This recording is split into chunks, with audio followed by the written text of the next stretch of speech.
Hoy voy a compartir con ustedes otro cuento de la saga Historias de la Cuarentena, escritos por Paula Di Fiore y Daniel Germanos durante este periodo de pandemia. Hoy les voy a presentar Muerte al mentiroso.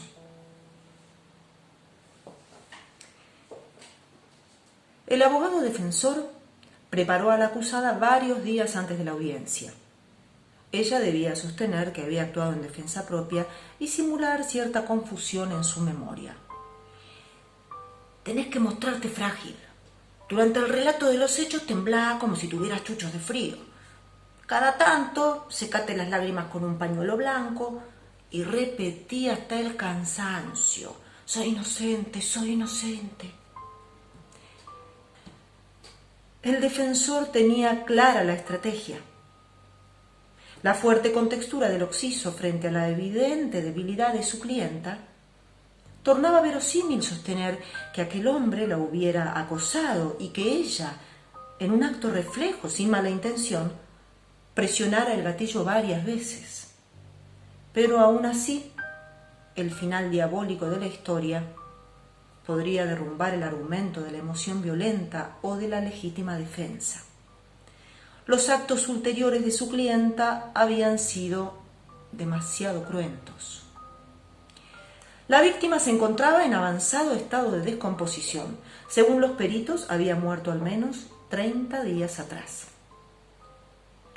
Luego de expuestas las líneas argumentales de los abogados de las partes, la acusada se sentó en la punta de la silla con las manos juntas entre las piernas, la cara lavada y el pelo suelto y enredado le daban un aire adolescente.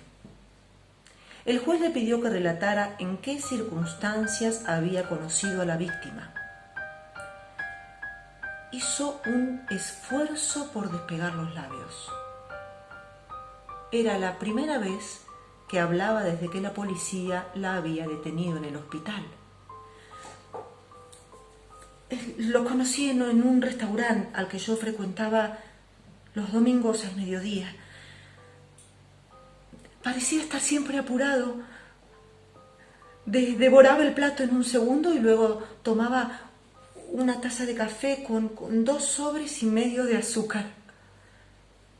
Movía con ansiedad las piernas todo el tiempo y se tiraba el pelo hacia atrás como si fuera un tic nervioso más que un signo de coquetería. Yo me sentaba al fondo del Mar Azul, así se llamaba aquel restaurante, y desde ahí lo observaba. El juez quiso saber por qué la acusada se había fijado en él. Me intrigó su popularidad. Muchos pasaban y lo saludaban efusivamente, o se sentaban apenas un rato en su mesa, o le hacían un gesto del "después te hablo". No lo reconocía como un personaje público, ni político, ni de la farándula. Tiempo después supe que se dedicaba a coleccionar piezas únicas. El juez le pidió una leve descripción de la víctima. Su cuerpo me recordaba las esculturas de Botero. El perfil de su cara a la efigie de un emperador romano. Imaginé su abrazo como el de un oso de circo. Detuvo un instante su declaración para dejar pasar la ola de llanto que le impedía hablar. Las manos, señor juez. Sus manos eran perfectas. Es lo que más nos apasiona a las mujeres de los hombres, porque son con ellas que nos tocan. Su señoría pretendió no haber escuchado y le pidió que continuara. La mujer explicó que un domingo encontró ocupado su lugar habitual en el restaurante. El mozo le advirtió que nada había podido hacer para evitarlo porque las mesas no tenían dueño. Ella contestó que era una pena no ser de nadie. El mozo no entendía de metáforas. Solo le interesaba la recaudación diaria de propina. Entonces me senté en la única mesa que quedaba libre, frente a él. Esa fue la primera vez que nos miramos. Sus ojos eran gigantes y de un color verde oscuro, como el mar cuando lo sorprende la tarde. Sentía como si me estuviera poseyendo con solo mirarme. En la sala de audiencia se escucharon voces por lo bajo. «Continúe, por favor», le pidió el juez. «No es necesario que sea tan descriptiva». Ella narró que abrió el libro en la página marcada con una rosa roja marchita e intentó aquel mediodía de domingo concentrarse en la lectura. Fue imposible. Se sentía acechada por aquel sujeto. Cuando por fin levantó la vista, él ya no estaba. Minutos después, el mozo le entregó una tarjeta que todavía conservaba dentro de aquel libro. Solo decía: «Llámame», un nombre y un número de teléfono. El juez le preguntó: «¿Recuerda dentro de qué libro guardaba aquella tarjeta que le entregó la víctima?» «El amor en los tiempos de cólera», respondió ella con ojos inundados. «Lo leí 7 veces». Su abogado, detrás, se retorcía en el asiento. La acusada prosiguió sin que se lo pidieran. Dijo que resistió un par de semanas, pero después finalmente lo llamó. En poco tiempo fue cautivada por su voz, por su manera de hablar sensual, oscuramente venenosa. Cualquier cosa que dijera sonaba a canción de cuna. Incluso sus mentiras sonaban a verdad. Las promesas de aquel hombre eran ladrillos de roca plutónica con los que ella había construido un palacio imperial donde ambos vivirían felices para siempre. El magistrado movió la cabeza y miró la hora, ansioso por terminar. «¿Puede la acusada ser más precisa?»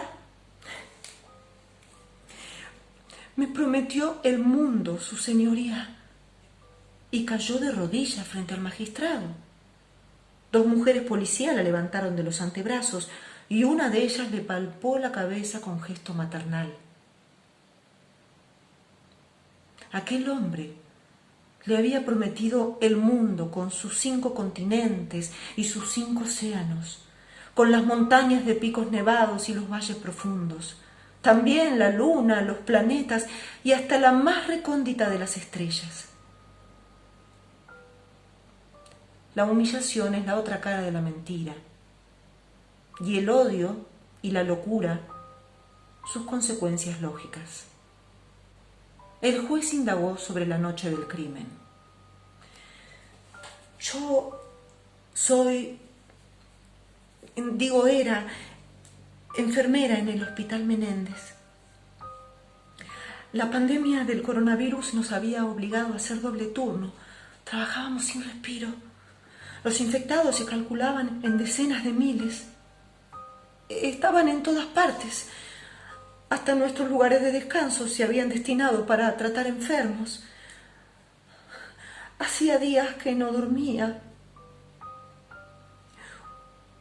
Cuando murió en mis brazos un bebé de meses, ya no resistí más y corrí a buscarlo. Necesitaba su abrazo de oso y palabras de consuelo que sabía él me diría. Tenía la llave de su casa. Como eran las 3 de la mañana, no quise despertarlo». La acusada hizo un silencio, seguido de una respiración profunda. Subí por las escaleras hasta el 3er piso. El edificio parecía abandonado, nadie limpiaba hace semanas. Entré sin hacer ruido. La lámpara del living estaba encendida. Pensé que mi cansancio me hacía ver visiones. Todo era un gran desorden, restos de comida en una caja, botellas de champán vacías, envoltorios de preservativos, colillas de cigarrillo dentro de las copas, su billetera abierta, sin dinero y un polvo blanco sobre la mesa. Su señoría, si me permite, es obvio que mi cliente está alucinando. Propongo un cuarto intermedio para aclarar las ideas, habló el abogado de la acusada. El juez, sin levantar la vista, preguntó a la declarante si deseaba interrumpir su testimonio. La acusada movió la cabeza en sentido negativo. Prosiga, por favor, y tráiganle un vaso de agua, dijo el juez. Fui hasta la habitación. Dormía desnudo, de espaldas, ocupando toda la cama. No lo quise despertar. Apagué las luces y en la oscuridad lloré por todos los muertos del coronavirus a los que les había cerrado los ojos. Después lloré de bronca e hice lo que tenía que hacer. Delira, ¿no se da cuenta que delira?, exclamó el abogado defensor. El magistrado puso orden con el martillo de madera y le pidió a la mujer que prosiguiera. Yo sabía que debajo de un mueble escondía un arma. Luego me dirigí al dormitorio. Me despedí en silencio. La rabia me había anestesiado la razón, pero mi amor era un fuego incesante, dijo la inculpada bajando la cabeza. Con total serenidad colocó un almohadón en su espalda y disparó una, otra y otra vez. Allí, donde él aseguraba que guardaba la más valiosa de sus posesiones, el corazón. Después, con una de las sierras de mano que colgaban en su atelier, cortó a la altura de las rodillas. El juez le hizo la última pregunta antes de firmar la sentencia, condenándola a cadena perpetua. Ella respondió sin titubear: porque la mentira tiene las patas cortas.